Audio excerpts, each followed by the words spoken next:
Aujourd'hui, je vais vous faire une vidéo sur comment contourner les restrictions liées au foyer Netflix.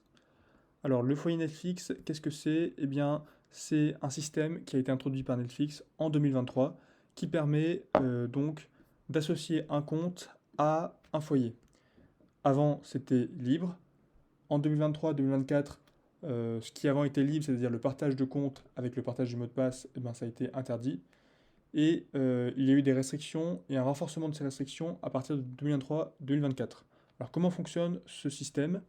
D'abord, le foyer, il est associé à une adresse IP, celle de votre Wi-Fi. Donc pour cela, Netflix, il va repérer en passant par votre télévision principale ou en observant à quel Wi-Fi vous êtes connecté. Et il va observer donc votre Wi-Fi, votre adresse IP. Il va associer cette adresse IP, cette Wi-Fi à votre compte Netflix. Une fois qu'ils sont associés, lorsque vous essayez d'utiliser une autre adresse IP, c'est-à-dire une autre Wi-Fi, là, Netflix, il va introduire des restrictions et des messages d'erreur. Ces messages d'erreur, ça peut être un code qui permet de regarder temporairement, d'accéder temporairement au compte, ou voire un blocage de visionnage, qui peut être très contraignant.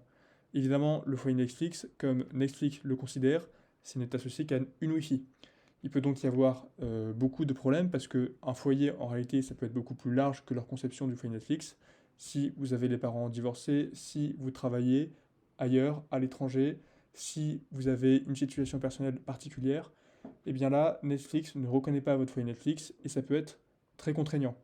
Donc là, je vais vous présenter, à partir de maintenant, on a vu qu'est-ce que c'était que le foyer Netflix, je vais vous montrer quelles sont les options et les solutions pour contourner ces blocages intempestifs de Netflix.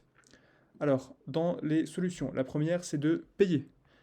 Donc, en payant, on peut, pour un coût qui est en général de 4 à 7 euros par mois, selon votre tiers d'abonnement, vous pouvez payer pour ajouter un deuxième foyer, ajouter autrement dit une deuxième Wi-Fi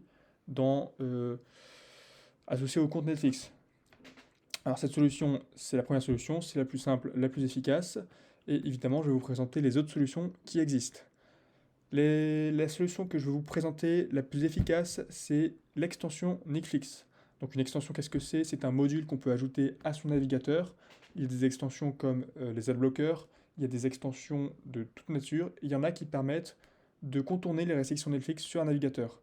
Donc je vous montre concrètement à quoi ça ressemble. Ça s'appelle Netflix, c'est disponible sur Firefox et le Google Chrome Store.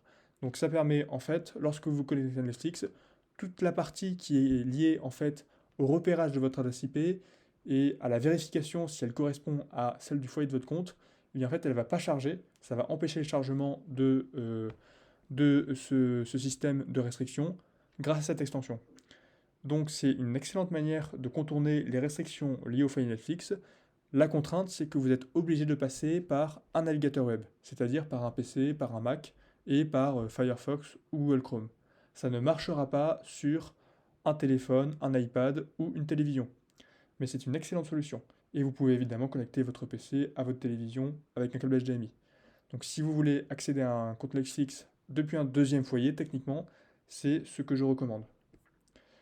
Ensuite, vous avez une troisième solution sur mobile. Si vous tenez à utiliser votre téléphone, parce que vous avez vos propres raisons, il existe également une petite technique qui consiste à se connecter à votre compte Netflix, même si vous n'êtes pas chez vous. Vous avez le droit de vous connecter, c'est quand vous lancez la lecture d'un film ou d'une vidéo, d'une série, que Netflix va vérifier si vous êtes effectivement dans le bon foyer. Et c'est à ce moment-là qu'il vous envoie le message d'erreur.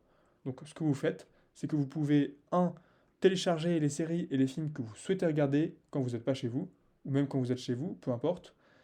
2, vous quittez l'application une fois que cela a été téléchargé. Et 3, vous relancez en mode hors ligne. Et donc là, vous allez pouvoir regarder vos séries et vos films en mode hors ligne, et il n'y aura donc pas de vérification du file Netflix. Ça peut être une très bonne solution de secours. Mais, malheureusement, elle n'est pas aussi efficace que l'extension, et elle n'est pas aussi durable. Mais c'est une technique qui est assez pratique. Il existe également des solutions un peu plus poussées que je vais vous présenter. Alors d'abord, je vais vous parler des VPN. Certains VPN donc, ne fonctionnent plus avec ces méthodes. Pourquoi? Parce que Netflix associe les comptes avec des adresses IP.